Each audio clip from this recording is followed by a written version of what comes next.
On est devant l'hôtel de ville de Cannes et on s'apprête à aller rencontrer David Lisnard, le maire de Cannes.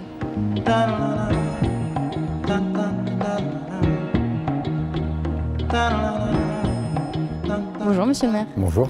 C'est votre troisième festival en tant que maire. Oui. Je crois que vous avez déjà travaillé avant dans l'organisation du festival. Absolument, pendant une quinzaine d'années. Oui. Qu'est-ce que vous faisiez? Je présidais la société d'exploitation du Palais des Festivals et des Congrès. Et donc le festival est un de nos grands clients, grands partenaires, puisque Cannes est la deuxième ville de France en événements professionnels internationaux, dont le Festival de Cannes, mais aussi le MIPI, MIPTV, MIPCOM, MIDEM, etc. Et puis parallèlement, j'étais pour le compte de la ville, administrateur du Festival de Cannes. Alors qu'est-ce qui fait qu'un festival est réussi? Un festival qui est réussi, c'est un festival d'abord qui s'est passé sans incident logistique de sécurité et qui a contribué au rayonnement de cet art majeur qu'est le cinéma, et donc au rayonnement de la France au sein du premier festival culturel au monde.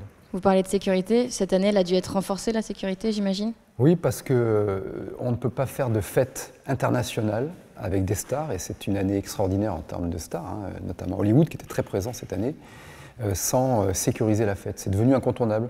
Avant, on opposait la sécurité et la fête. Aujourd'hui, c'est devenu, dans le contexte de surcroît dans lequel on vit en France, c'est une condition sine qua non pour l'organisation d'un événement. En termes de chiffres, qu'est-ce que ça représente?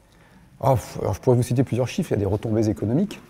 Il y a la population qui est 250 000 personnes. On a 50 000 accrédités professionnels, entre 40 000 et 50 000.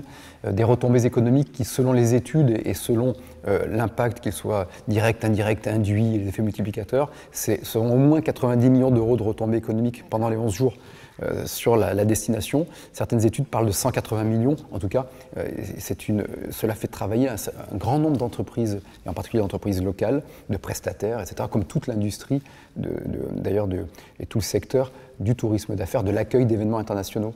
Mais il y a aussi les retombées médiatiques et les retombées que l'on ne peut pas quantifier, mais qui sont phénoménales. Cannes est la ville française la plus connue au monde avec Paris. Cannes est une marque mondiale. Et donc, les retombées principales du festival, ce sont ces retombées immatérielles qui font de Cannes une ville identifiée comme un lieu d'accueil d'événements internationaux. Et le Festival de Cannes en 3 mots? Ah, c'est dur de le résumer en 3 mots. Festival de Cannes. Bonjour, je suis David Lisnard, le maire de Cannes, et je voulais simplement dire à quel point j'étais heureux de voir chaque année les étudiants et étudiantes, en grande majorité de l'EFAP, présentes au sein du Festival de Cannes, plus grand festival culturel au monde.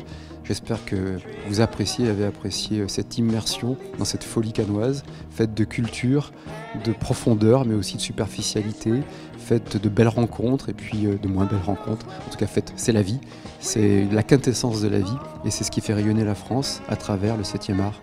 Je vous souhaite une pleine réussite dans vos fonctions, et j'espère que votre séjour cannois vous amènera à en vivre d'autres, dans une belle histoire que vous saurez raconter la vôtre.